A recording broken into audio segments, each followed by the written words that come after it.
So, pag-uusapan natin, paano nga ba nasisira ang ating mga bato? Yung bato po natin pinag-uusapan na kidneys.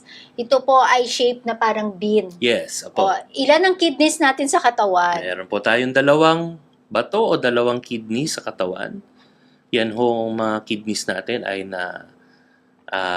nandito po sa bandang likod ng Sa ating likod tiyan. dito, Opo. At Kaya parang marami po sasabihin nila yung- nangangalay yung likod nila. Yes, opo. Yan. Kaya po karamihan po na napunta sa amin o nare-refer sa aming mga nephrologists, usually may mga masakit yung likod or parang ngalay, ganoon. Or pagka nadidiinan yung likod, kami po yung unang napupuntahan. Kadalasan, tama po, sakit sa bato, pero minsan din po sakit po sa spine Oo. o sa buto, sa likod, sa gulugod, pero minsan po both, parehas po nakikita na may problema yung spine kasama po yung kidney. So, mainam po. Magandang punto Kaparang ang Tora. malas, no, kapag parehong meron. Ay, opo. Pero totoo yan, Pero meron. nangyayari Meron na po. parehong may sakit sa buto at bato. Yes, Talaga opo. naman. Letter B. Buto at bato. Ayan. Sa ating mga katawan, actually, hindi lang po ito sakit ng mga adults, pero pwede rin sa mga kabataan nowadays. No, marami tayong naobserbahan na nagkakasakit din sa bato dahil na rin ito sa ating lifestyle.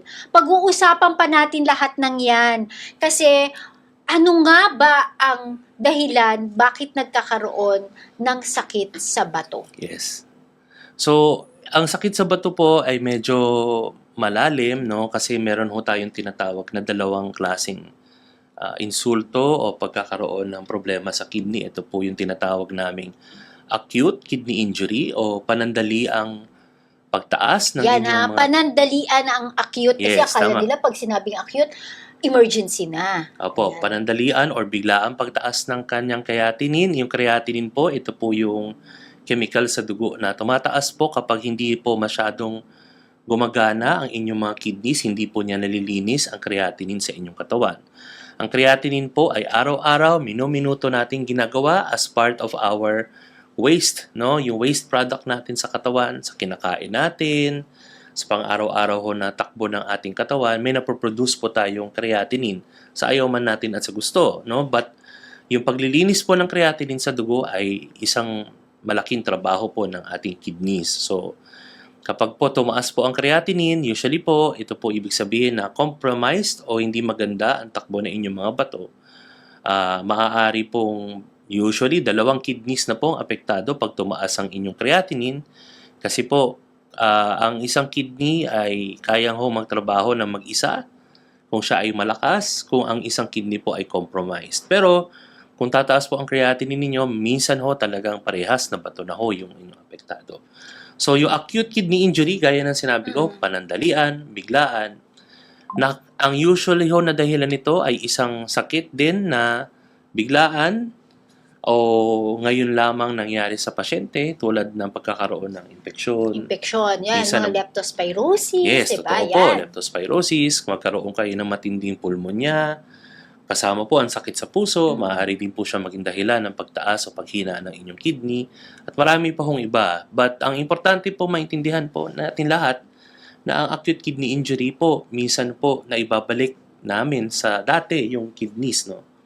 Pero kung halimbawa po ang sakit po sa kidney ay hindi po acute o lumampas na po ng 3 buwan, Yan ha, 3 buwan buwan. or 3 months po na mataas na po ang inyong creatinine kahit nawala na ho yung mga sakit na maaaring niyang pinagmulan o na-address na po natin yung mga acute illnesses, minsan po ito ay nagiging chronic kidney disease. So ito po yung tinatawag naming paglipat ng acute kidney injury. Sometimes nagiging acute kidney disease siya and pag lumagpas ng 3 buwan, chronic kidney disease na po siya. or CKD. CKD. Yan opo. yung naririnig natin palagi. Yes, apo. Ang CKD po ay chronic, meaning more than 3 months or matagal na ho na mataas ang inyong creatinine. Ito po ay usually nakikita sa mga pasyente meron na rin hong matagal na mga sakit o yung tinatawag nating comorbidities. Ano itong mga comorbidities? Yan. So, importante po, usually po, ang number 1 or top 3 causes po ng chronic kidney disease sa buong mundo. Hindi lang po dito sa Pilipinas, Ito po yung ang diabetes po ang number 1. Diabetes. Kaya sinasabi natin, 'di ba, kapag mataas ang sugar sa katawan, ang naapektuhan ay ang bato. Ito, opo. Kapag po tayo ay diabetic, usually pag medyo matagal na ho, say 5 years or more than that, pwede ho na tayo magkaroon ng komplikasyon sa kidney. Susunod ho is hypertension. Kung wala pong diabetes, ay kayo kung may hypertension o mataas na presyon ng dugo. Yun So, po. hypertension. Pwedeng meron ka ng diabetes, may hypertension ka pa. Meron ka pa. Pero So, dalawa. paano kung hypertension lang? Pwede pa rin. Yes, pwede pa rin po. Ang pangatlo po, yung tinatawag nating chronic glomerulonephritis. Ito po yung mga sinasabi ni doktora na medyo nakaalarma siya kinukwento niya sa akin. Meron mga pasyente po na ang babata pa lang, nagda-dialysis na, 16, 17, even younger than that, no? Minsan, ang chronic glomerulonephritis po ay nagiging sanhi ng chronic kidney disease. Ito po ay yung mga merong autoimmune kidney Katulad ng disease. lupus. Yes, Yan. totoo po. Yung autoimmune, ibig sabihin po noon, sarili po nilang immune system ang sumisira po sa kanilang kidney. So, ito po yung isa sa mga medyo mahirap na ma-pick up early kasi usually ho, pagkabata, hindi naman usually mo ini-expect na sila ay Oo. magkakaroon ng sakit sa bato. Hindi tulad po ng ating mga senior citizens or yung mga above 40 or 50 years old na meron akong matatagal na sakit, alam na nila na meron silang CKD. Itong mga edad na to, minsan ho, late na namin sila na re-refer sa amin or hindi na po nadedetect yung parte na pwede pa sana hong maisalba yung kanilang kidneys kasi minsan walang nararamdaman. Wala kasing nararamdaman. So, parang Totoo. sinasabi na pag bata pa, malakas pa yan. Pero eventually, nasisira yung kidney. Yes, totoo po. Parang late diagnosis kasi hindi siya agad nabibigyan ng pansin. Yes, totoo po. At kahit naman po yun sa ating mga may edad na pasyente or middle age up to the elderly or mga senior citizens, minsan po walang nararamdaman ang Yeah, CKD. kahit yung sa mga umpisa. 30s, kwarentahin natin, yan, sabi nga, kung pwede nga daw yung kwarentahin, mag-apply na as senior citizen. Kasi nga ay sa dami ng sakit ngayon, na 30s, 40s pa lang, parang senior na eh. Sa Opo, dami ng maintenance, sa ng dami sakit. comorbidities. Then eventually, ang nagsasuffer pa rin ay ang bato. Yes, so yung mga disabilities po ng mga chronic diseases, sometimes they start po early, ano. Tama naman yung sinabi ni doktora, minsan kasi younger, marami ng mga gamot. So, kung matutulungan ng gobyerno po natin itong mga pasyente na ito, na ma-extend yung kanilang assistance sa pamamagitan ng discounts din sa mga gamot, maganda pong idea yan. Kasi actually, ang mahal ng keto analog. Isang gamot na ginagamit sa kidneys. Pero bago natin malaman saan nga ba itong keto analog na to, ano ba mga simptomas ng mga mayroong CKD? Pag-usapan natin maigi itong CKD. Kasi dito yung nangyayari na kapag nadadialysis. Yes. So, ano nga ba ang mga simptomas ng isang taong mayroong chronic kidney disease? Tandaan, ito yung medyo matagal na hindi nila nalalaman at hindi nila pinapansin. Akala nila baliwala lang or normal lang ang itong mga simptomas na ito. Ang chronic kidney disease po, meron po kami mga stages ng chronic kidney disease. No? So, ito po yung grade 1 hanggang grade 5 or stage 1 to stage 5. Ayan, nasa ating screen. Ayan, nakikita niyo po siya. Ito po ay nagmula mula sa aming KDIGO o aming guidelines na sinusunod ho. Ano. Kung mapapansin niyo ho, ito yung mga, kung makikita niyo ho, nandito sa bandang kaliwa, pinakaunang column na nasa blue, ito po yung EGFR categories. Ang sinasabi po natin EGFR, ito po yung kino-compute namin na values o numero na lumalabas po base sa pagko-compute ng inyong edad, creatinine, at race, being an Asian or otherwise, kinakasama po yun sa computation. Kasi halimbawa po, kami ni doktora ay pareho yung aming creatinine. Halimbawa po, nasa 2 or nasa 160 yung aming creatinine. Pag kinompute po namin yung GFR, magkaiba po kami ng GFR ni doktora. Kasi kung kami po ay hindi parehas ng edad, or gender, babae po siya, lalaki po ako, magkaiba po yung aming EGFR. So pag na-compute pa na ho natin yung EGFR, na-compute po yan ng doktor nyo, dyan po papasok ang staging ng chronic kidney disease, no? So ang stage 1, kung ang GFR po ay more than or equal to 90, yung stage 2 po, 60 to 89, and along the way po, pababa, hanggang sa stage 5. Ang stage 5 po, ito po yung mga pasyenteng less than 15 na lang po yung EGFR nila, at ito po yung mga candidates na po for kidney replacement therapy or KRT. Yung kidney replacement therapy po, yan po yung kinakatakutan nating dialysis, Tsaka, ayaw natin sana mangyari, and Oo. kidney Kidney transplant. transplant. Opo, so ito na po yung candidates for kidney replacement therapy. Inuulit ko po, kaya po sinasabing kidney replacement therapy dahil ang dialysis po ay hindi naman po talaga lunas sa chronic kidney Ngayon, disease. hindi Opo. siya ang lunas, kundi ito ay isang Para po siyang bridge o tulay, Yes. no? Kasi po ang nagiging replacement po ng ating kidneys na hindi gumagana ay yung dialysis. Pero hindi na po niya kayang gamutin yung pinagmulan ng sakit sa bato. kung Ulitin sira na natin po siya. yan, ha?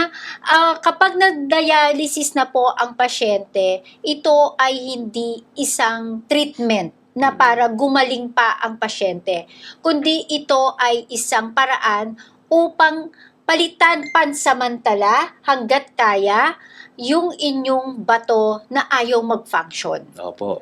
Kasi eventually, kapag hindi mo na kidney transplant na palitan ng panibagong bato o kidney ang pasyente, tuloy-tuloy pa rin siya Tuloy-tuloy sa po ang dialysis po dialysis. natin. Opo, yun po talaga ang trabaho ng dialysis. Ito po ay nagpapahaba ng ating Pinapahaba buhay. na Yes, yung yung buhay, buhay ng- extension ng buhay, buhay natin. pero Opo. hindi ito isang kagalingan. Yes, hindi na po niya maibabalik ang kidneys ninyo sa dati, no? Doon sa parting normal na. Kasi ho, ang chronic kidney disease po ay irreversible o hindi na po babalik sa normal once na nandyan na po siya. So, Ito yung ESRD, Yes, or end-stage end-stage. renal Before po, disease. it was end-stage renal disease. Now it's chronic kidney disease po yung tawag natin. Stage 5. So, Stage importante po, 5. Ayan. you ask your doctor about the stage. Ngayon, hindi lang, dati ho, creatinine lang po ang basehan namin, ano?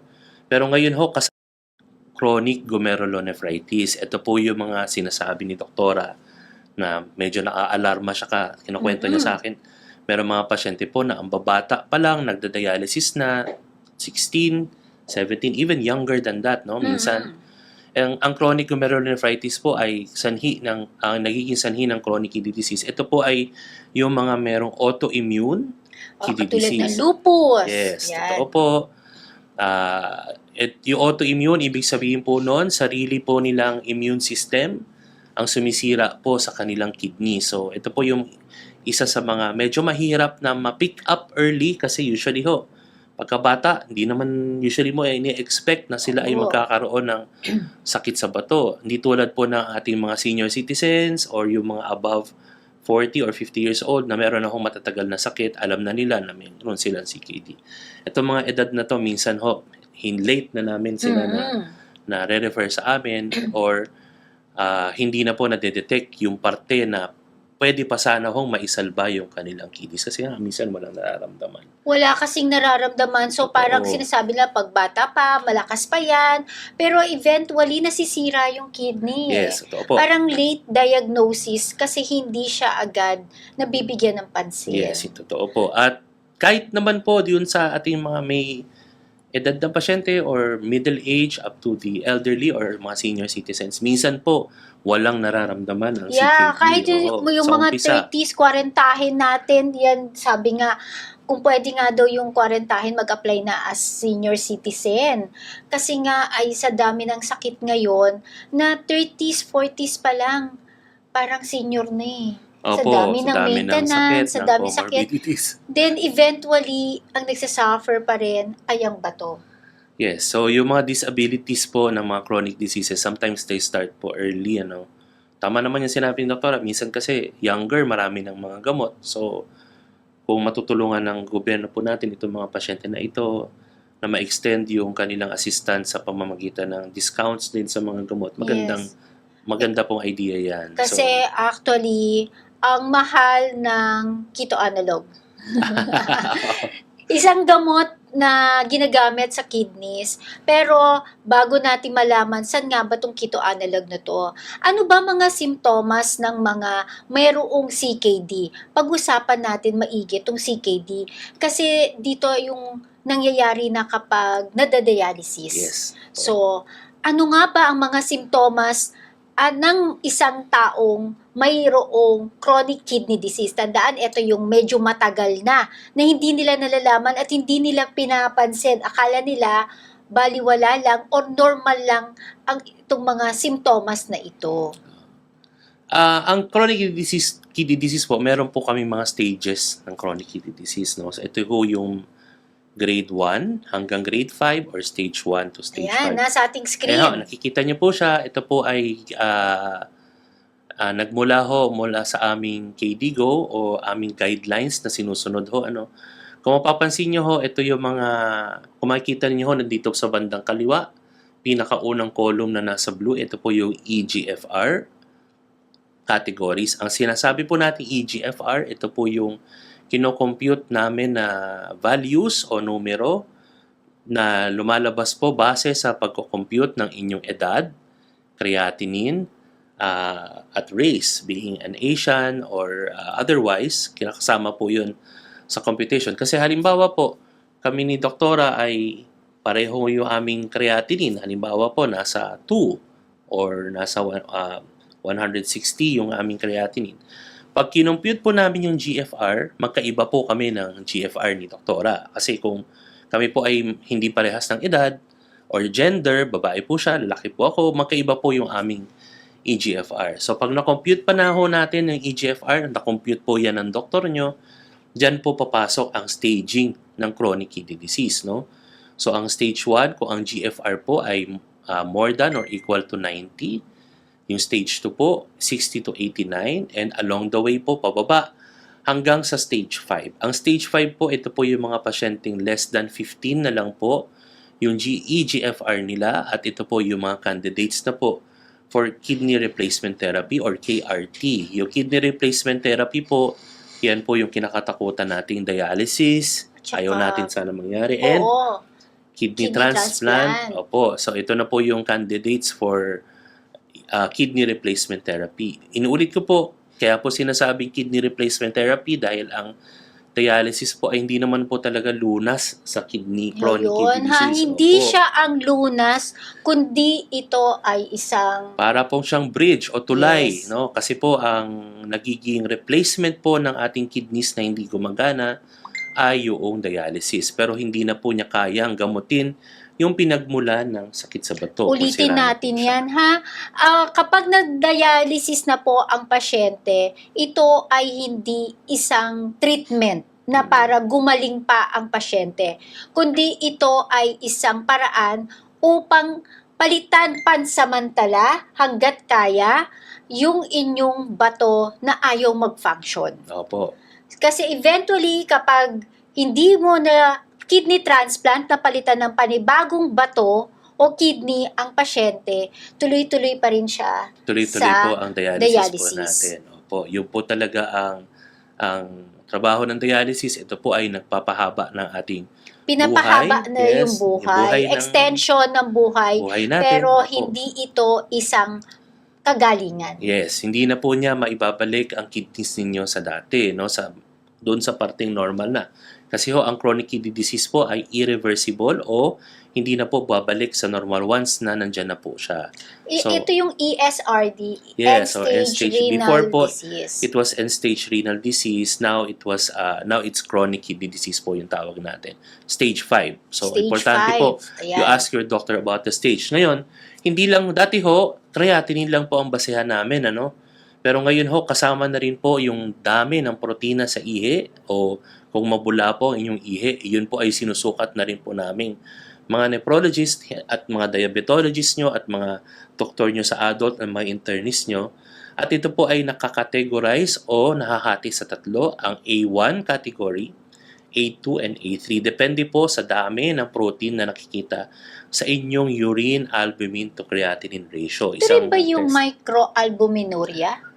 Yes, micro. yung microalbuminuria po, ito po ay term na ginagamit kung halimbawa po hindi pa po nadedetect yung protina sa inyong regular urinalysis. Halimbawa, negative pa siya, no? Mhm. But pag tinest nyo po siya sa microalbuminuria, minsan microalbuminuria o nagsisimula na pong magtapon ng protina ang inyong ihi Ayan. ng konti-konti. So kapag nangyari po yun, maaari pong ito ay senyales na ho ng kidney injury or chronic kidney disease na po. Minsan nga po, normal pa yung creatinine or masasabi nating maganda pa ang GFR pero meron na ho tayong protina sa ihi. So, alin man dyan ho sa dalawa, protina po sa ihi na nadedetect sa regular na testing sa ihi or urine albumin to creatinine ratio, nararapat po siguro yan na makita ng inyong mga doktor. So, itong sa urinalysis, kasi pag nagpa-exam na ihi, sabi nila para sa infection sa ihi lang. Yes, totoo. Masakit yung kanilang puson, masakit yung likod nila na parang nangangalay. Okay, Opo. papa-urinalysis tayo. Ngunit kapag may nakita tayong protein, tingnan nyo yung mga urinalysis nyo dyan, yung mga resulta. Pag may nakita silang protein, na kahit trace and +1, may numero yan Yes. hanggang +4. So, ibig sabihin ito, indikasyon na may nangyayaring di maganda sa iyong bato. Yes, totoo po yan, doktora. So, basta po nakitaan nyo na po ng protina sa ihi yung pasyente nyo. Or minsan, kahit ho walang urinalysis, mapansin mo lang, mabula ata yung ihi ko. Oo, yung parang, sabi lang, hindi, kasi umihi lang ako, malakas lang yung impact ng Yes, ihi ko, opo. kaya mabula. Hindi po pag mukhang itsurang naglaban na kayo dyan Yes, sa, para po may ayan. sabon na po yung May sabon. Oo, nagbula na po sa detergent. O minsan, kahit bula na nagsistay ho, kahit nag-flush na kayo, meron pa rin bubble. So, importante ho yan siguro na ma-check up po tayo, no? Kasi po, ang maaaring senyales na po ito ng sakit sa kidney. Minsan po, may protina pong nakikita kung merong infeksyon, tama si doktora. Kung meron hong problema doon sa daanan ng ihi, minsan po may protina. Pero yan, meron man ho o wala, kailangan po yan ma-evaluate na inyong doktor. So, babalik po tayo dun sa A1, A2, A3 category Oo. po sa CKD. So, kung nakita nyo po kanina yung diagram, ito ho. Pagdating po ng A3, ito po yung mga more than 300 milligrams per gram. Yung kulay ng mga boxes po na nakikita ninyo, yan po ay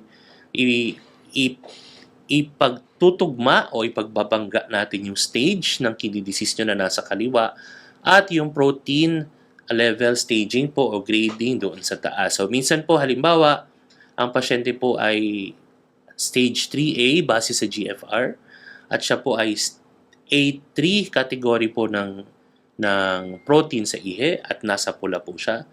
Ang ibig sabihin po ng pula ay very high risk. Ito po ay ang mga pasyenteng mataas ang tsansa na mag-dialysis po o mauwi sa kidney failure in the next maybe 5 to 10 years. Kaya po importante po na pagka nasa pula na po kayo, alin man dyan sa kulay na yan, ay meron na po tayong napapacheck upan na doktor at siya po ay magde-decide o sana po mag-decide na makita na rin po kayo ng nephrologist para maagapan po ang inyong kidneys at yan po ay mapigilan na tumaas ang inyong grade o staging sa kidney disease. So, lalo na ho pagka nasa pula kayo napunta, no?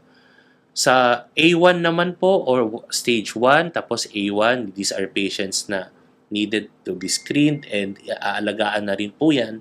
Kasama po nung mga nasa dilaw na kulay. Maganda sana nasa dilaw o green pa lang po tayo pag tayo ay na-detect. Or kung nandito na po kayo sa orange, basta po papula na siya, kaya po, Warning sign na sign na yan. po. Kailangan po Oo. natin maging maagap. So, halimbawa, nasa stage 3B ka, pwede ka pa bang mabalik sa 3A or 2, bumaba yung stage mo? Actually po, totoo naman po yan. Kasi po, minsan ho, pagka po nagagamot na po ang inyong diabetes, hypertension, cholesterol, sakit sa puso, kung meron man pong other chronic diseases that are under control, minsan po, kaya pa pong i-reverse ng isang stage o gumanda pa po ng tumaas ng isang stage. Pero generally, kung chronic kidney disease po, minsan hindi na po talaga siya babalik sa yung normal. Normal. At least lang, maitaas mo Yes, yung oo. function ng iyong kidney. Huwag kang umadvance ng stage. Yes, opo. Minsan po, kami po mga nephrologist, lagi ko po sinasabi sa mga pasyente ko, minsan natutuwa na po ako kung ang stage nyo ay stage 3 at hindi na po yan gumalaw ng 2, 3 hanggang 5 taon at stage 3 pa rin kayo, that is already an achievement. Huwag lang po sigurong tataas pa o lalo pang tataas yung stage nyo ng kidney disease. Yun yung ayaw po natin mangyari. So, maaari pong hindi na natin mabalik sa normal ang kidney kasi chronic na po. Pero malaki po ang magagawa ng inyong mga nephrologists o mga espesyalista sa kidney para po hindi na po tayo pumunta pa sa stage 5. So, it's either makontrol siya, maganda sana kung bababa pa ang creatinine, yung staging ay babalik sa stage 2, stage 3, ganyan. Maganda po yun. Pero wag lang po tayong uusad pa. Mag-advance. Yes. Yes. So, ibig sabihin, tong CREA natin, di ba may mga values? Yes, Normal para- values. Kasi minsan mga pasyente, pag na-receive nila, uy, pasok siya sa normal. Yes, totoo po. So, pero hindi po ganun yan. Nabanggit nga po kanina ni Dr. Dan, ay pwedeng kami, dalawa, pareho yung level namin ng CREA, ngunit magkaiba yung stage namin. Kasi nga, depende sa edad, depende rin sa sex, male or female. Yes, totoo po. So, kaya kailangan, importante talagang computein ang EGFR. Totoo po. Meron po mga laboratory ngayon na pag naglabas po sila ng resulta ng creatinine, meron na po doon nakalagay sa baba EGFR. Minsan kino-compute na po ng laboratory na pinagkunan ninyo yung GFR. Pero doon nyo po makikita, basta nag-less than 90 po yan, maganda po sana makita kayo ng mga doktor po ninyo. Pero kung wala naman pong EGFR computation yung inyong mga laboratory, meron pong EGFR calculator na na-download. Yes, Sa oo, mga totoo yan. apps. Even if sa Google po, meron pong GFR calculator, ipapasok nyo lang po yung value ng inyong creatinine doon, yung edad ninyo, and yung race, lalabas po yung EGFR. Then you have the value. idea kung Yes. anong stage ka na. Ang isa-search nyo lang po ay EGFR calculator. Opo. Tapos titingnan nyo yung unit kasi baka magkamali sila sa unit Yes. na i-input nyo. Tingnan nyo dun sa laboratory result nyo kung ito ay micromole Or per milligram per deciliter. Opo. milligram per deciliter. So, it depends po. Ilalagay nyo lang yun doon, tapos yung eksaktong edad nyo, hindi yung magba-birthday pa lang kayo. Yes, totoo Tapos, po. male or female, ay naku po, kung in-between, wala po tayong choice dun sa in-between. It's either male or female lang po. And then, pag-click nyo ng calculate, automatic lalabas na po yung EGFR nyo. And then, makikita nila kung ano stage. Kapag po less than 90 po ang lumabas sa inyo, kaya yun po, need po natin kayo magpa-check up po sa inyong mga doktor para po maintindihan po nyo bakit ang EGFR. Pero kung more than 100 po yan, more than 90, eh maganda po ang inyong kidney function. So, Kaya ako sa mga pasyente, actually, pag nagpa-check up sila, tas yung CREA, hindi ko siya binibase dun sa the normal value. values. Yes, totoo We po. compute. Nagko-compute tayo at kapag po ay isang pasyente ay diabetic na or hypertensive or both, iba na po ang normal values. Like yung cholesterol, instead na 200, ito ay mas mababa kahit normal na sabihin, doktora, pasok naman ako sa normal lang. May target po kasi Oo. tayo eh. Opo. Pero bakit kailangan pa rin itong gamot ko para sa cholesterol? Kasi po, naiiba ang normal values kung kayo ay may comorbidities. Yan. So, sa amin naman po mga nephrologists, sa mga kidney specialists, iba po ang EGFR ng isang pasyenteng 20 years old sa 85 years old. Kahit parehas sila ng creatinine, pag kinumpute mo po yung EGFR nila, magkaiba po sila. Kasi po, edad pa lang po magkaiba. Yes. Habang actually tumataas ang edad, yung EGFR, yung CREA mo, kailangan mas mababa eh. Opo, kasi you lose a certain percentage of your kidney function as you age. Kasi hindi lang naman po mukha natin ang tumatanda, ang wrinkles, pati po kidneys din po, tumatanda po yan o nag-age. So, kasama po yon sa computation factor ng EGFR calculators po na ginagamit po natin. That's why it's very important. So, Yes. pag may nakita kayong creatinine, tapos tingin nyo po, ay, normal pa kasi doon Oo. sa nakalagay sa gilid, pasok pa siya. Mas maganda po, makompute po yung GFR para Yes, po totoo makita. yan. So, ako rin po nagre-request rin kasi ako ng microalbuminuria. Yes. Opo. Kasi minsan nga normal yung creatinine, pero pagdating pala sa urine microalbuminuria, nagsisimula na pala siyang Yes, masira. ito po. Sometimes po tinatawag na proteinuria precedes o nauuna po siyang magkaroon po ng protina sa ihi o magbula ang ihi bago po tumaas ang creatinine. So, ang evaluation po o screening namin for kidney disease is not just creatinine but also urinalysis. Alam niyo po, mura na po ang urinalysis ngayon. Paggawa lang kayo ng urinalysis na wala pa hong, magkano ba, doktora? 200? Meron, wala, kapag sa 150? government, meron mga 50, O, 50 pesos 100. lang po. Pero, syempre, kapag sa private, iba yung presyo. Opo, Pero, very affordable po ang urinalysis. At sabihin mang basic lang siya, Marami kasama po sa tayong- routine, ngunit marami ka na makikita Yes, dyan. marami po tayong kwento na mababasa sa inyong urinalysis. Lalo na po, kwento na maaari hindi lang po kidneys yung kwento, kundi minsan nga po sa puso. Kasama na rin po ang protein sa ihi Yes. sa risk factor for heart disease. Kapag Ano po? buntis, tapos Buntis, merong yan. protein ng ihi Sa mo. preeclampsia, Nako, kasama na rin po yan. delikado yan. Autoimmune diseases, gaya ng sinabi ko, lalo na ho, yung lupus, kasama po yan. So, marami pong kwento sa simpleng urinalysis. So, di po natin kailangan gumastos ng malaki.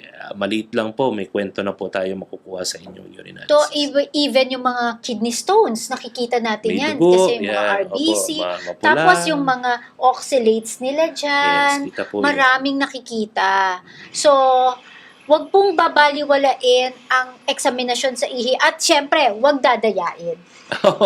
Kasi yung iba, gagawin, inom na marami.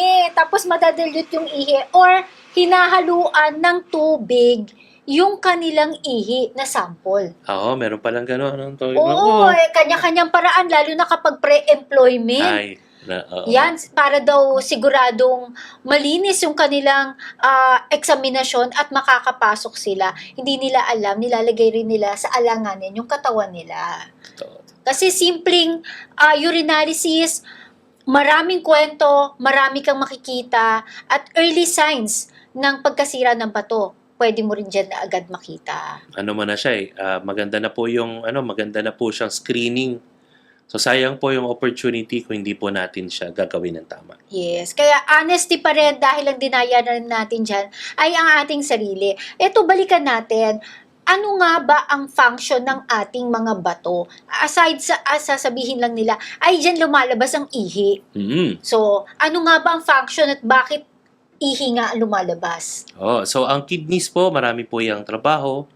Pinakauna po sa kanyang trabaho ay yung tinatawag naming clearance o maglilinis po siya ng dugo, mga toxins, mga lason sa katawan sa pamamagitan ng paglilinis po ng dugo natin. Dadaan kasi ang dugo natin sa kidney at pagkatapos po dumaan ng dugo natin sa kidney, maglalabas po yan ng filtrate na po yung kinalabasan ng kanyang paglilinis na ang itsura na po nito ay ating ihi.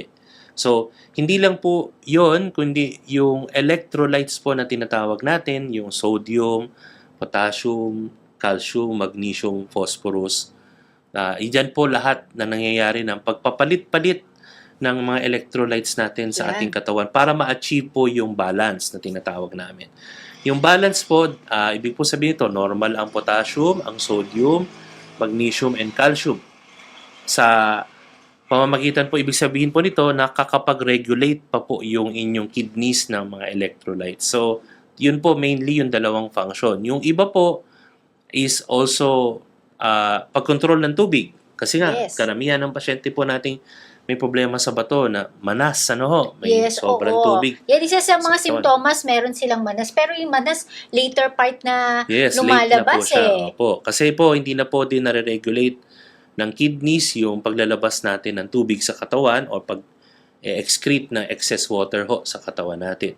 Marami pa po yung trabaho. Actually, hindi lang yun. Hormonal po, marami din. And also, some of the function that controls yung blood pressure. Yes, Meron totoo. po tayong tinatawag na renin-angiotensin system sa loob ng inyong kidneys. Ito po ay nagdidikta sa katawan natin ng blood pressure sa pamamagitan ng pagkipot at pagbuka ng ating mga ugat sa katawan. Kasama yan sa trabaho niya. So, halimbawa nga, eto pag mataas ang blood pressure ng isang pasyente at pinaihi mo yan, kasi bumababa talaga yung blood pressure eh. So, may connection ang ating blood pressure sa ating bato.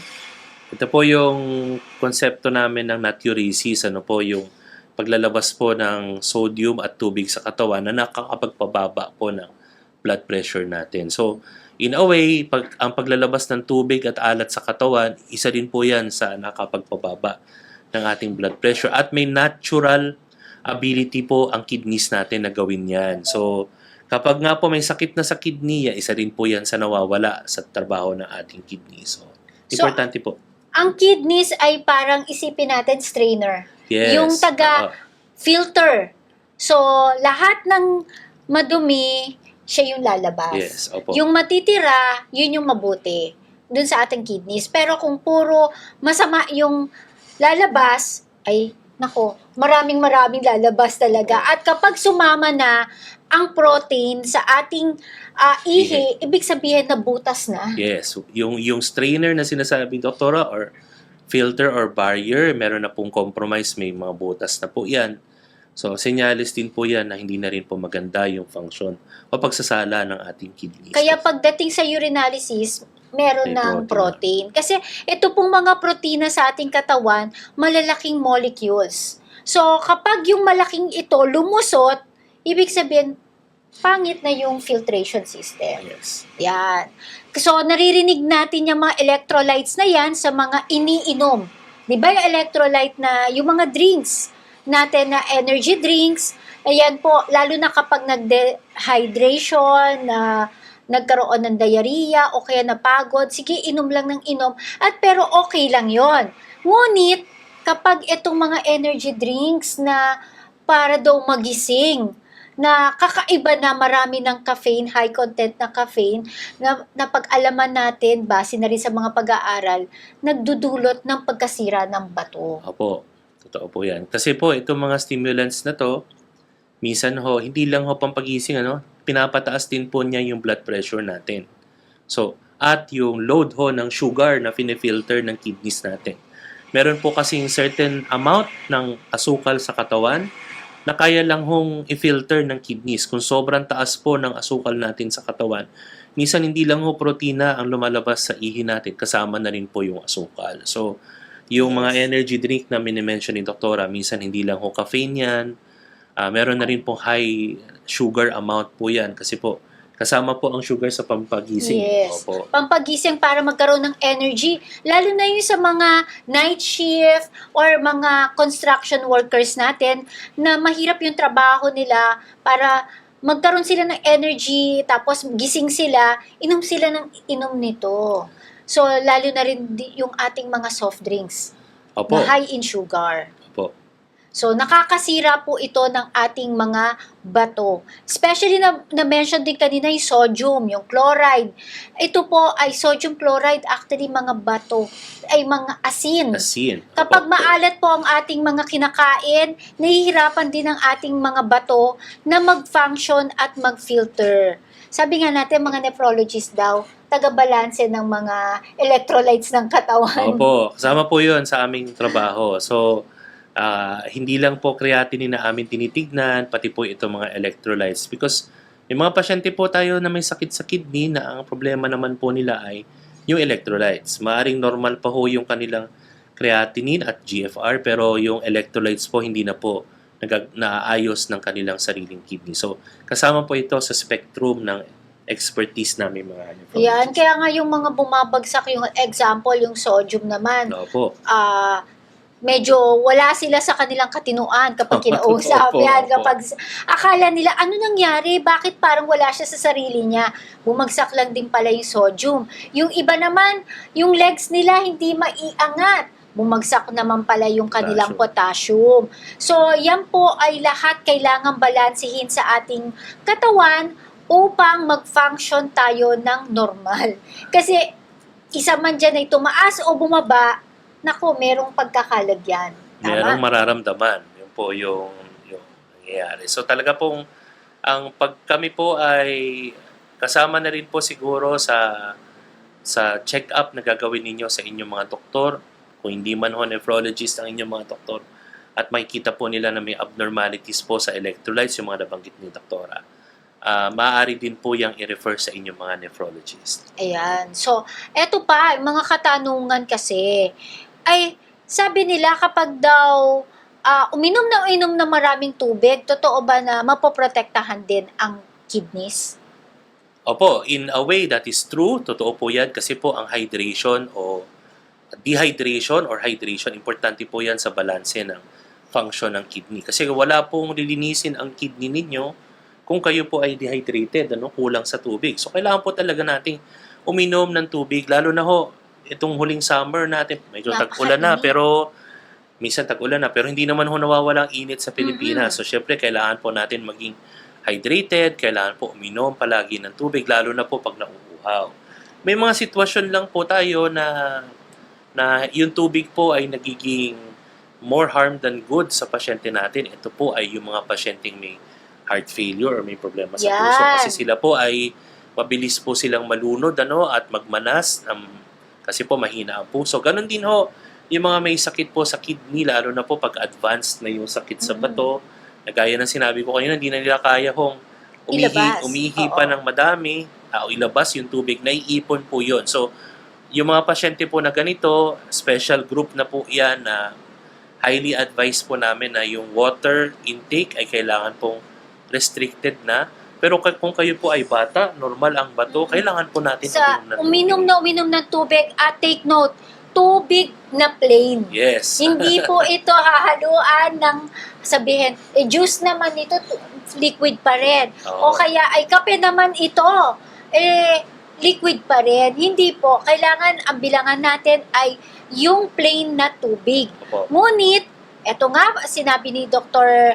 Dan Dones na kapag po meron ng special group, medyo special na kayo, ito yung mga merong matataas na blood pressure, nagkakaroon na ng congestion, nagmamanas na, at saka yung iba pa na nagda-dialysis, hindi na masyadong umiihi o wala na talagang ihing nilalabas sa kanilang katawan, ay nililimitahan naman natin ang liquid na umapasok sa kanilang katawan upang maiwasan po na malunod ang puso, ang baga, damay-damay talaga yan sa buong katawan eh. Kaya actually, kapag po kayo nagpa-check up sa inyong cardiologist, sasabihin, bakit pa ako i-refer sa nephrologist? Kasi po, magkasama sila yung cardio-renal syndrome. Yes, opo. Tinatawag po naming kakambal ang puso. Lalo na ho ngayon, sa panahon ngayon, usually po, those who have kidney disease, meron na rin po yung concomitant heart disease and vice versa. So, hindi lang po namin minsan na alam kung sinong nauna kasi minsan sabay. Oo. So parang manok at itlog lang yan. Sino nauna na masira? Ang puso o ang bato? Pero whichever, lagi silang magkatandem na lagi po kami magkatandem. Siguro yung puso kasi 'di ba heart shape. Ayan, ganyan, no? Ayan, heart. Ang kidneys, dalawang ganyan din siya na bean shape. Pag pinagsama mo, heart pa din siya. Yes, opo. Pinaghiwalay lang po siya para pong May left and right. Naghati Kasi lang ang po. puso, iisa, Yes, heart, opo. iisa lang. Pero yung kidneys mo, meron kang left, meron kang right. So, Opo. pagsamahin mo pa rin, puso pa rin yan. So, ayan, kaya talagang mamahalin nyo ang inyong mga doktor sa puso at sa bato. Opo, kasi usually po talaga po kami po ay tandem, Kasi po yung mga sakit namin are overlapping or we call it sa aming mga doktor yung cardio-renal metabolic syndrome. So, ibig sabihin spectrum, ito po yung mga pasyente na mayroong problema sa puso, may kidney, at may metabolic. Yung pong diabetes, kasama po yun. Yes. So, kasama rin po sa tropa namin. Ang mga Pagtatawag ka na ng endocrinologists, diabetologists. ayan. So, kasama po din sila po sa aming mga ka-team sa pag-aalaga po sa inyo. So, huwag po kayong matakot na halimbawa kayo ay meron ng nepro at meron ng cardio kasi minsan mas maganda po talaga pag teamwork.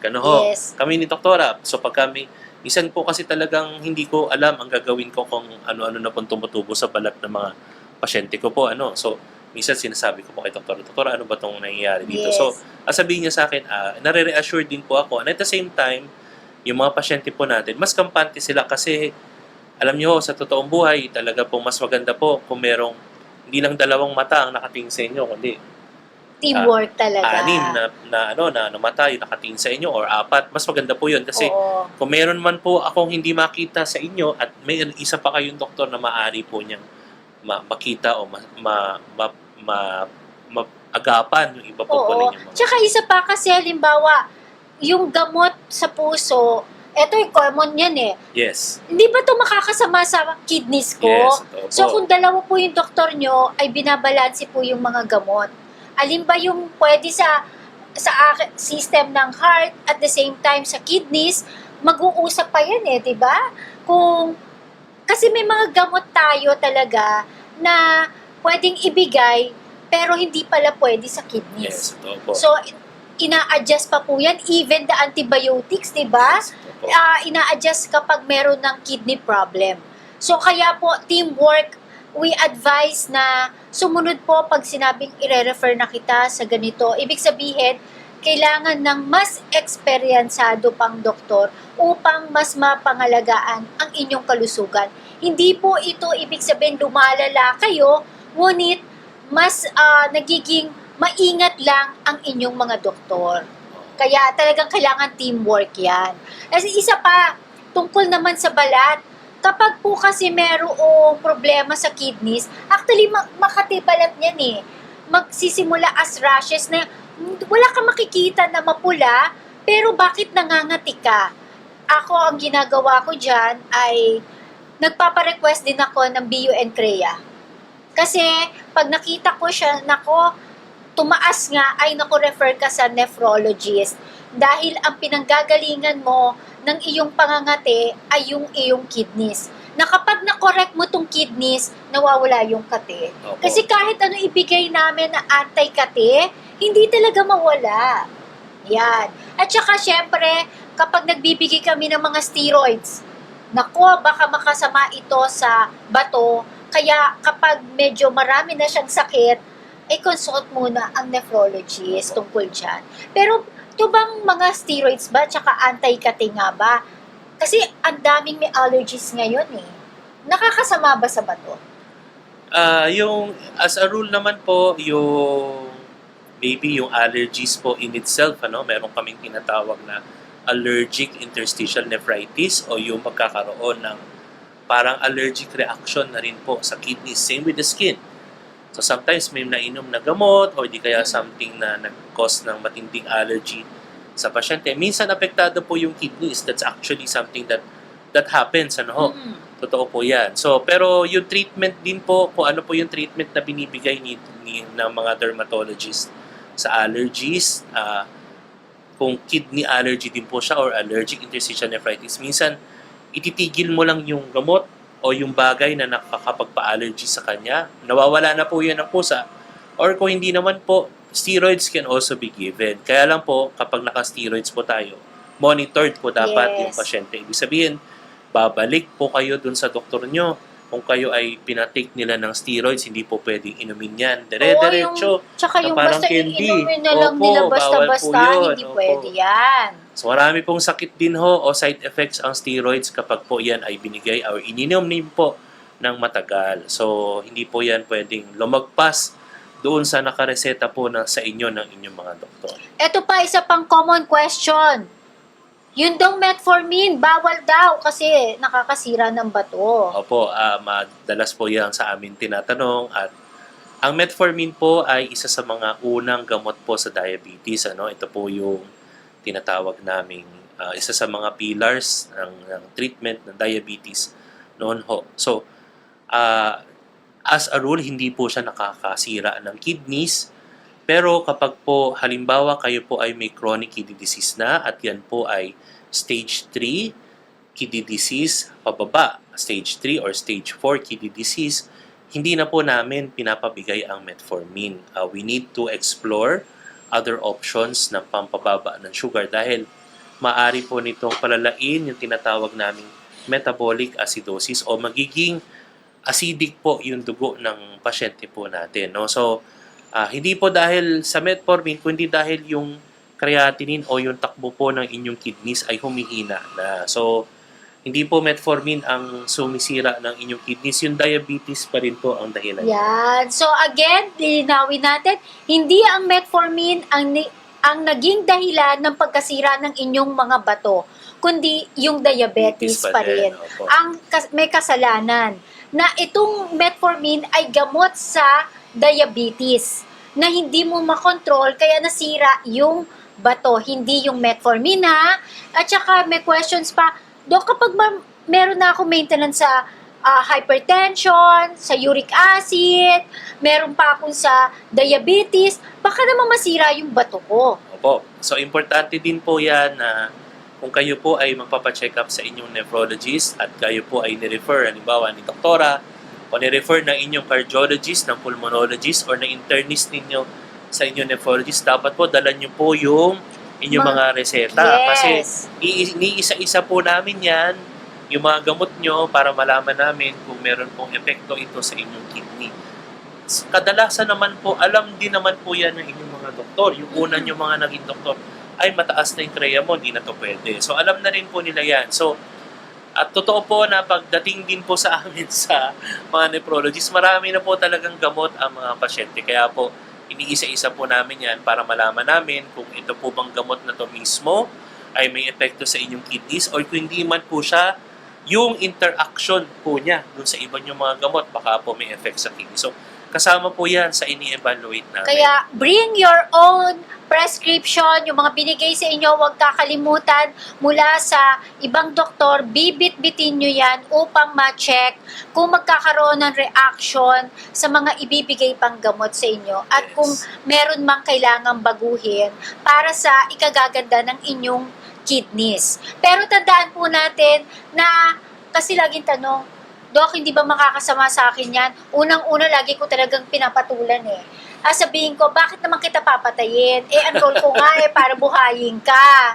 So, yan po ay alam naman po naming mga doktor kung alin ang makakasama at hindi sa inyo. Kaya po, hindi kami magbibigay ng makakasama. Ngunit kaya kami nagre-refer din po, parang call a friend. Para kapag talagang kailangan na ng espesyalista sa larangan ng bato, ay tumatawag na kami, nire-refer na kayo sa isang nephrologist. Doon ako ito pa question. Yun daw mga pain relievers, okay lang ba na uminom kasi masakit ang ulo, nirarayuma? Po. Ang pain relievers po ay okay naman po yan ibigay, lalo na kung inyo pong kidney function ay normal. No po?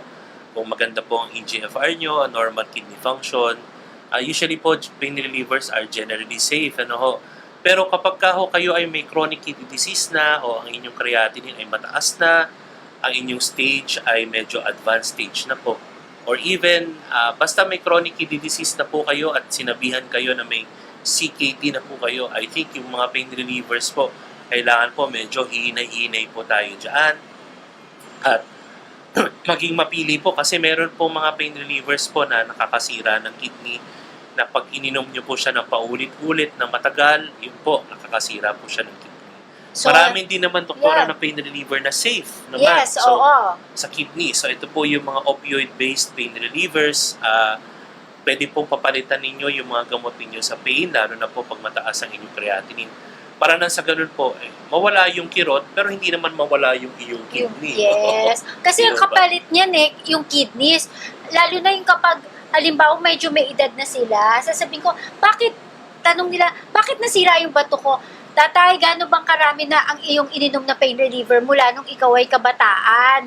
Hanggang ngayon, umiinom ka pa rin. So, yun po ay accumulation din, hindi ba? Ng iyong mga ininom. Kung ano ba yung lifestyle mo nung iyong kabataan na pwede kang singilin pagdating ng may edad ka na. Kaya nga, sa pagko-compute natin ng eGFR, included ang edad.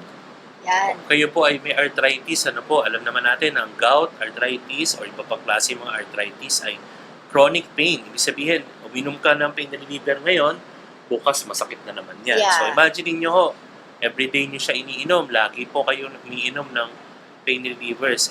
Kahit na ano naman hong gamot, kung madalas po niyo siyang iniinom, meron po yung epekto sa katawan natin. So mainam may mga side effects. Yes, mainam po na kapag may ganito din kayo mga sakit, dapat po wag po magsa-self-medicate. Ibig sabihin, Kailangan po may payo ng doktor kung anong klaseng gamot, gaano karaming gamot, anong dosage po ng gamot, lalo na po kung pain ang pag-uusapan. Dahil kasi po ang pain, alam nyo, doktora, ano to sintomas, hindi po siya sakit. So kailangan po natin gamutin yung sakit na Yung pinagmumulan. pinagmumulan. Yung pain. Hindi yung pain lang na maibsan ka, Yes. kundi ano yung pinagmumulan ng pain mo. Yun yung gagamutin. Yes, yun po yung gagamutin. So, maaari po kasing, ayoko namang pagpa-check up kasi pag uminom naman ako ng mefenamic acid, ay nawawala naman yung kirot. Bakit pa kami papacheck up? Ang kaso nga po, bumabalik yung kirot. Kailangan din po yan matuklasan po ng dahilan. Kasi eventually, halimbawa, eto, ang daming cases, nagagadgets ngayon, tapos nagpupuyat, so sasakit yung ulo. Ang gagawin, magpe-pain reliever lang. Tapos, pag yung pala, ang problema niya nasa mata na rin. So, kung address natin yung mata mo, lagyan mo ng, kung may grado yung mata mo, magsalamin ka, mawawala yung pain mo. Eventually, hindi ka nainom ng gamot na para sa pain. So, kaya kailangan po talaga magpa-check up. Hindi po namin kayo pinapagastos, kundi talagang yun lang po yung tama. Mas magastos kapag napabayaan na sa Tsaka ako, pag inom, magastos din doktora ang bumili ng pain reliever. Yes, magastos yan.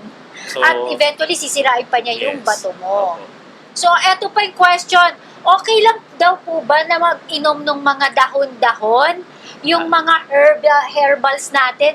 At may mga lumalabas pa na commercial na mga kung ano-anong kape at mga ano pang gamot na sinasabi, makakabuti ito sa iyong mga kidneys. Kung ang pinag-uusapan po natin ay itong mga herbal supplements po na tinatawag po natin, o mga herbal na gamot, kung mapapansin niyo po, lagi po nakasulat sa mga labels ng mga ating mga supplements ang no approved therapeutic claim. Ibig sabihin po nito, yung mga supplements po natin ay hindi po yan inaaprubahan na siya po ay may benepisyo doon sa sakit kung saan ito po ay ang dahilan ng inyong iniinom. No? So, sa amin mga nephrologist, ini-evaluate po namin isa-isa yung laman ng inyong mga herbal supplements. Halimbawa po, nagpunta po kayo sa amin o nirefer sa amin at Dok, gusto ko pong inumin itong herbal medication na to.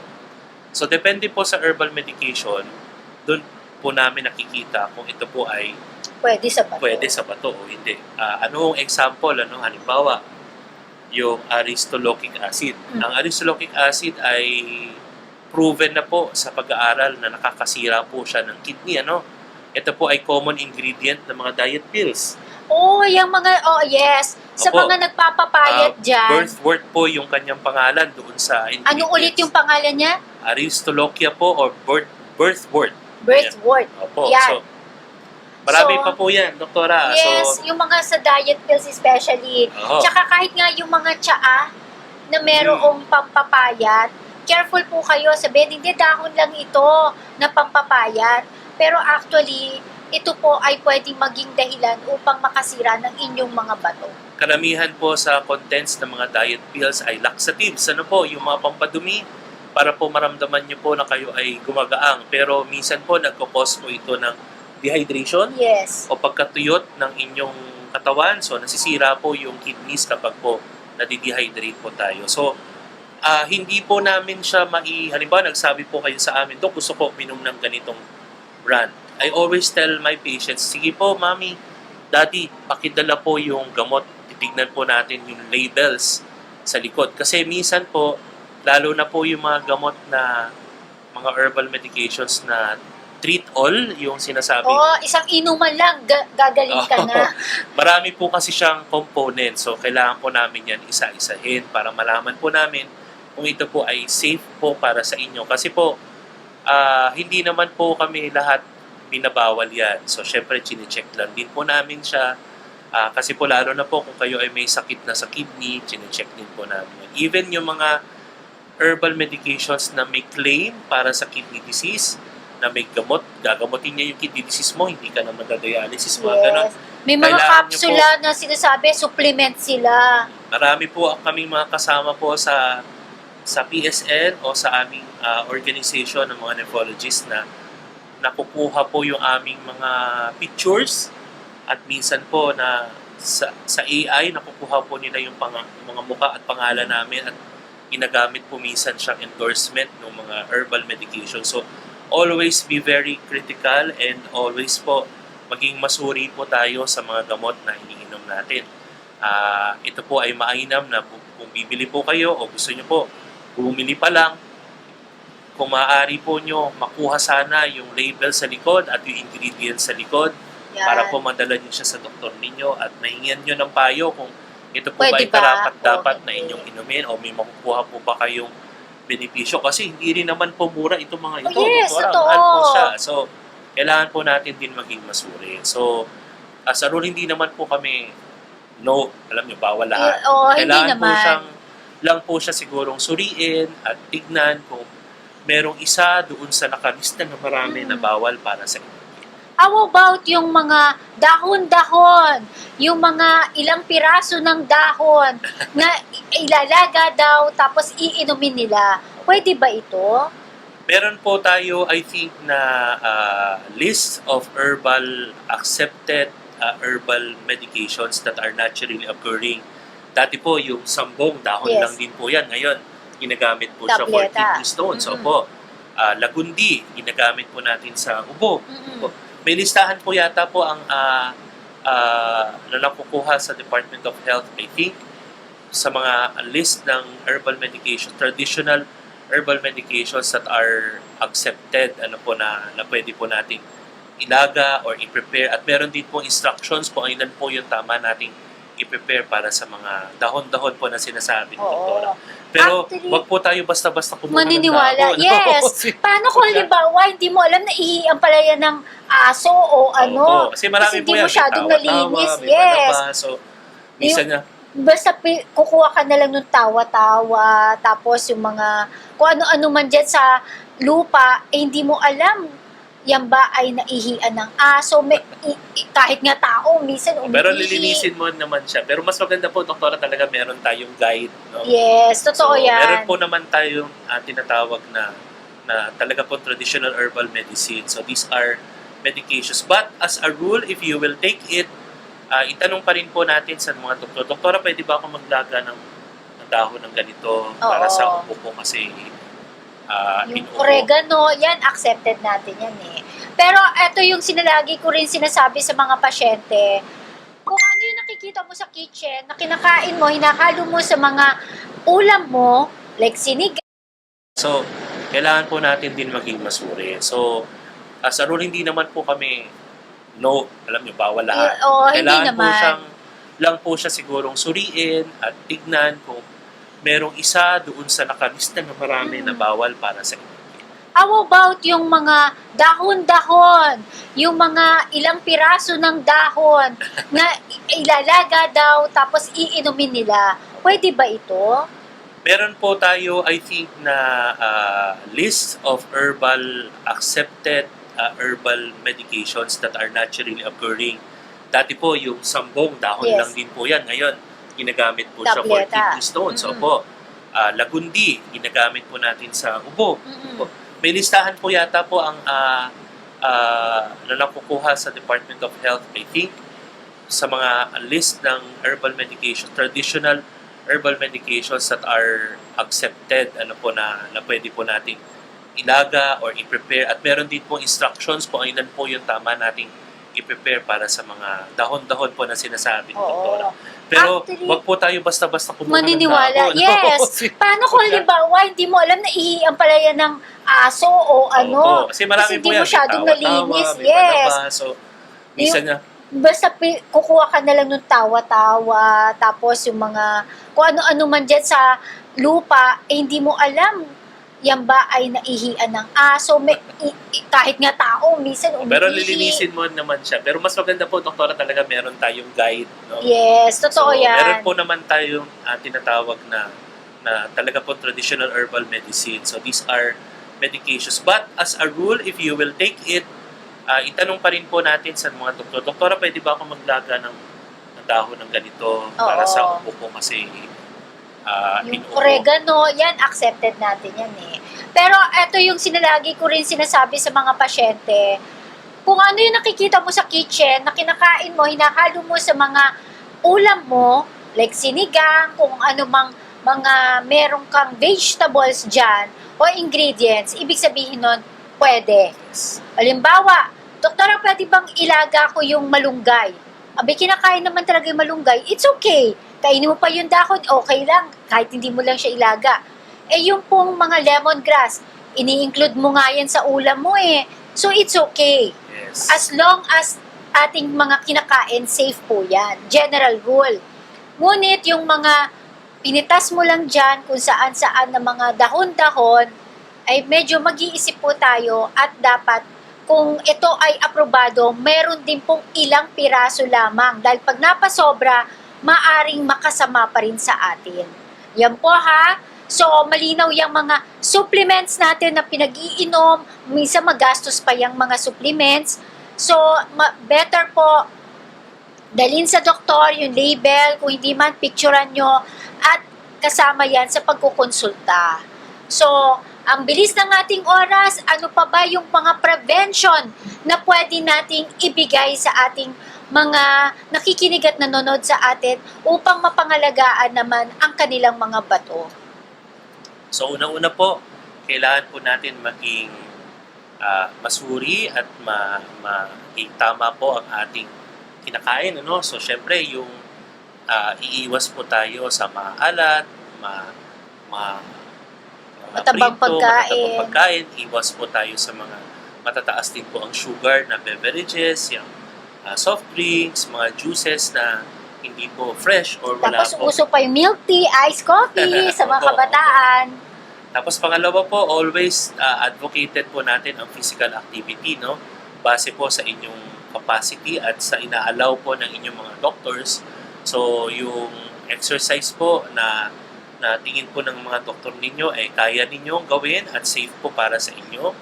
Maganda po yan. I think the era now is mukhang nasa fitness na po. Yes, lahat, totoo. Marami pong nagra-run, marami pong nag-join ng different types of Nakakatuwa fitness yung programs. wellness natin Yes, ngayon opo. sa exercises. And then third po is always have your annual check-ups if you are young. Kailangan pa rin po natin mag-check up.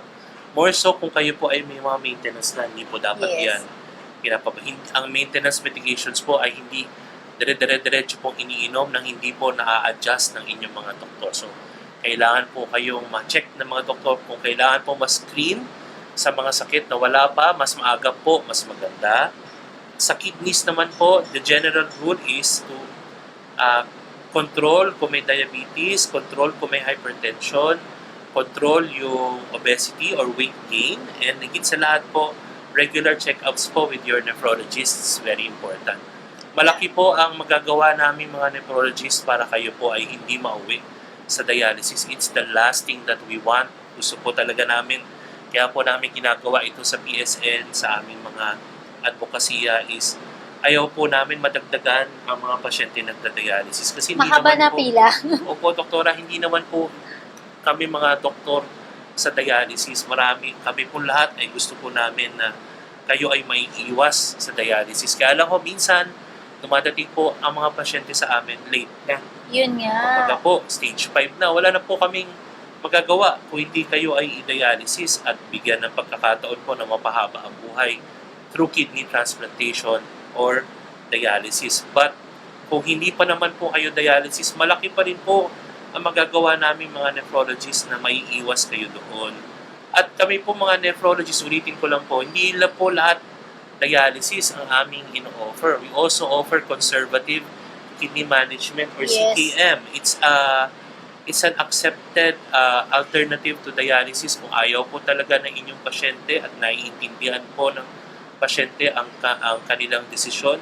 Maaari po tayo maging conservative o gamot na lang po ang ibigay sa ating pasyente kung siya po talaga ay desidito hindi po Mag-dialysis. At pinakahuli po, yung kidney transplantation, we are always advocating for organ donation. Alam Oo. niyo ho, ang Pilipinas, konting-konti po ang ating organ donors sa Pilipinas. Ano ho, yung taus-pusong nagiging organ donor. Hindi po binibili ang kidneys. Ano ho, hindi O po hindi yan. dapat binibenta para Opo, daw magkaroon ng iPhone. Naku po, at hindi po binibenta ang kidneys para po magkaroon ng tickets sa BTS. concert. Hindi po, yan po yung isa sa gusto naming ma-correct sa PSN na sana po wag siyang gawing biro dahil hindi po biro ang pag donate ng kidneys. Ito po ay isang napaka ang aming pinopromote at kung bukas sa puso ng pasyente na maging organ donor. Alam niyo po, natatangi po kayong tao dahil ang organs po, ang kidney po na matodonate ninyo ay makapagdudugtong ng buhay ng ibang mga pasyente. So kung kayo po ay magsa-sign up for a disease donor program, meaning kapag dumating ang pagkakataon na kayo po ay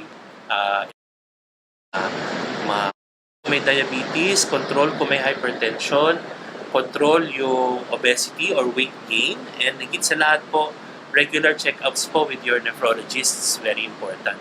Malaki po ang magagawa namin mga nephrologists para kayo po ay hindi mauwi sa dialysis. It's the last thing that we want. Gusto po talaga namin, kaya po namin ginagawa ito sa PSN, sa aming mga advokasya is ayaw po namin madagdagan ang mga pasyente nagda-dialysis. Kasi hindi Mahaba naman na po, pila.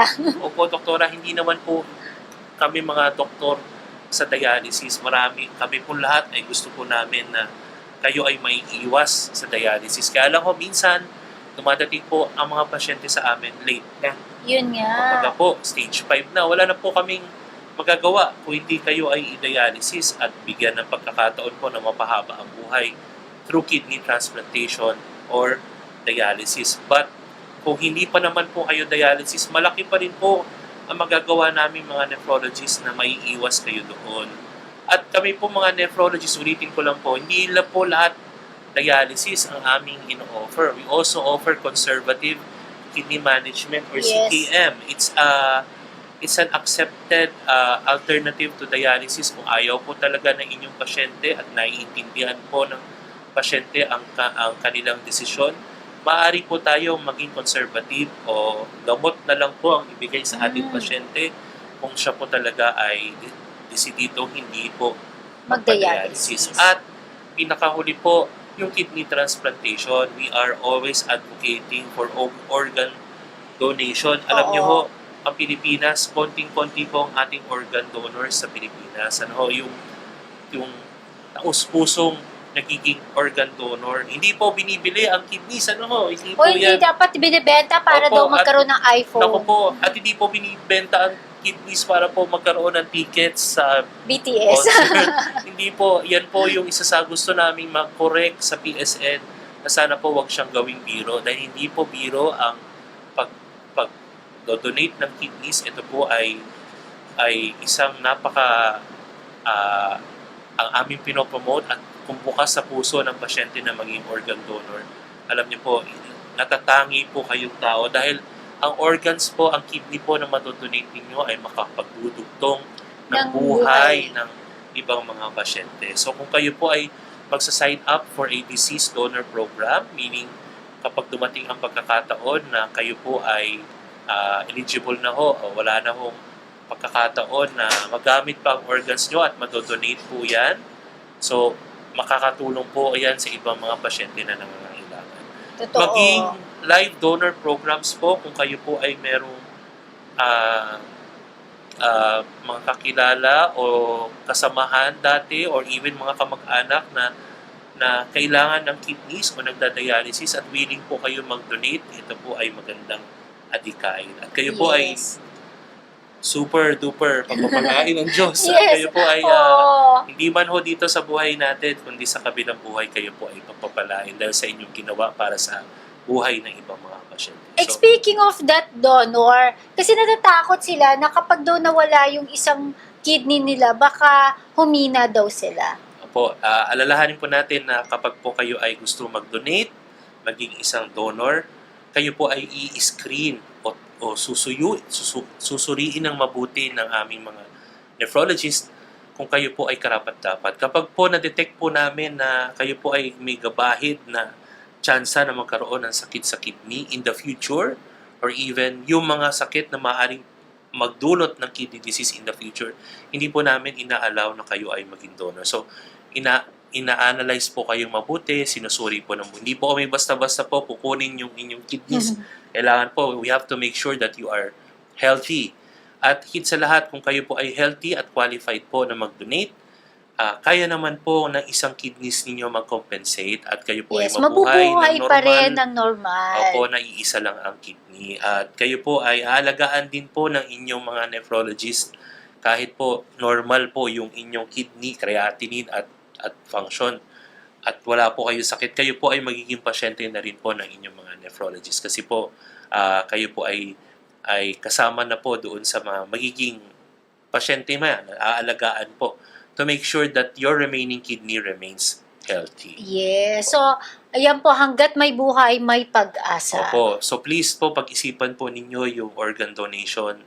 Marami po kaming mga pinapalaganap na kaalaman tungkol dyan. So, para po maiwasan po natin na matakot maging organ donor. So, if you have plans of being an organ donor, you can reach out to me or to our through PSN para po kayo po ay matulungan or mabigyan ng karagdagang impormasyon at masagot na rin po yung mga tanong ninyo tungkol sa organ donation. So, ayan po. Actually, sa ibang bansa, active yung pag-organ Totoo po. organ atin po, donation. Dito sa unfortunately, Philippines hindi kasi po. medyo konserbatibo Yes, na parang opo. sasabihin nila na mamamatay na nga, babawasan mo pa ng parte ng katawan. Ngunit Opo. ito pong mga parte ng katawan kasi na kung makakatulong rin naman sa idudugtong na buhay ng iba pa, ay actually hindi mo na gagamitin eh. Yes. Sasabihin na masasaktan, hindi na siya masasaktan Yes. kasi pagka tinanggal mo naman yung kanilang parte ng organs na yan, ay hindi naman talaga magagamit na nung may katawan. Kundi pwede itong magamit ng iba pang tao Totoo na po. ikadudugtong naman ng buhay nila na pwedeng magkaroon at ituloy pa rin yung mga advocacy nung namatay na tao. So, ayan po. Maraming paraan pwede tayong makaiwas upang huwag magkaroon ng sakit sa bato, tulad na lang na nabanggit nga na kailangan yung healthy lifestyle natin, yung pagtulog natin, yung pag-inom ng tubig. Tandaan, ang pag-inom ng tubig ay hindi madami dapat inumin na plain water, ngunit kung ikaw ay may comorbidities na, tulad ng nagmamanas ka na, hindi na natin na-encourage ang sobrang dami ng tubig sa pag-inom. At saka itong mga supplements natin, maging maingat, at saka yung mga herbals na ating mga nilalaga dyan, ay itatanong natin lahat yan sa ating nephrologist kung ito ay pwede, at minsan nga ay baka meron pang ang effect sa iba nilang sakit eh. Yes. Kaya dapat maging maingat tayo sa mga ipinapasok natin sa ating katawan upang humaba ang ating buhay at huwag mapunta sa dialysis. Dahil pag napunta na po sa dialysis, end game. Pinapahaba na lang natin ito, dinudugtungan yung buhay, ngunit hindi na po natin kayang ibalik pa sa kanilang normal na estado kapag ang sakit mo na ay chronic kidney disease. Opo. Pero ang dialysis po, hindi po ito end of life. Ano po? Ito po is how you will live the rest of your life. So, Yes. ano po siya, magiging parte po siya ng buhay ninyo. Pero kapag nagda-dialysis, kung hindi ka naman din nagda-dialysis ng araw na yon, mabubuhay po tayo ng normal at ibabalik po ninyo yung dati ninyong mga gustong gawin. So, hindi naman po na pag nag-dialysis kayo, puro dialysis na lang. Yes. Doktora, Actually, pwede ka pa rin magtrabaho Totoo po. Kahit nagda-dialysis ang isang pasyente, pwede pa rin magtrabaho. Ito ay pagduduktong ng buhay na maging normal ang pamumuhay Yes. mo. Marami po may mga pasyente po akong bank tellers, may pasyente po akong agent ng mga sasakyan, doktora. So, may mga pasyente po akong dean ng college. Professors. So, ibig sabihin po, their lives do not stop only because sila po ay nagda-dialysis na. Kundi nagiging parte na po ng buhay nila yung dialysis. So, yun po. Pwedeng yung dialysis ay semifinals ng isang laro. So, ang finals ay nasa sa inyo kung may include ba kayo sa finals o hindi. So, ang dialysis po ito ay management, hindi man ito nakakagamot totally para bumalik kayo sa dating normal na bato ngunit makakapag-function kayo, magkakaroon kayo ng quality Of life. Yes. quality of life pa rin. Na makakasama nyo pa rin ang inyong mga mahal sa buhay, Opo. makakapagtrabaho pa rin kayo, kahit na kayo ay nagdadialysis. Huwag lang magiging pasaway na para lalong pumangit ang inyong mga bato. Opo. Totoo po. So, ayan, maraming salamat Thank po. you, Doktora. Dr. Salamat po. Dan Michael Dones. Saan ka ba Salamat nila po. matatagpuan Ay, ng andito mga lang po ako sa clinics? paligid-ligid. Meron po akong clinic sa Perpetual Binyan. Malapit lang po dito sa ating radio station. No po. Meron din po ako dito po sa Medical City South Luzon, sa Santa Rosa. At sa UniHealth Southwoods Hospital po, na nandito rin po sa City of Binyan. So, tatagpuan niyo lang po ako doon. Punta lang po kayo doon kung meron kayong mga questions. And then, or any other po na mga kasamahan naming nephrologist, maaari niyo po silang lapitan.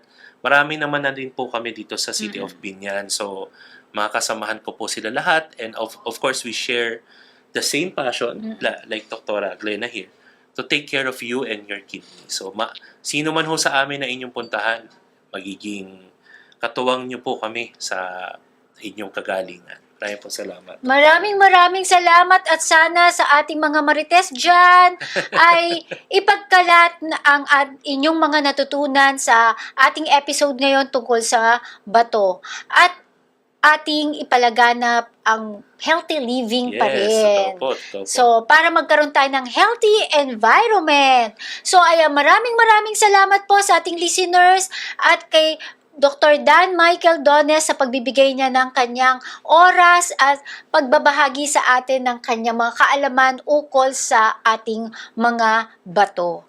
Ayan po, hanggang sa susunod po ay bantayan natin ang ating kalusugan upang ang sakit ay maiwasan. Salamat po.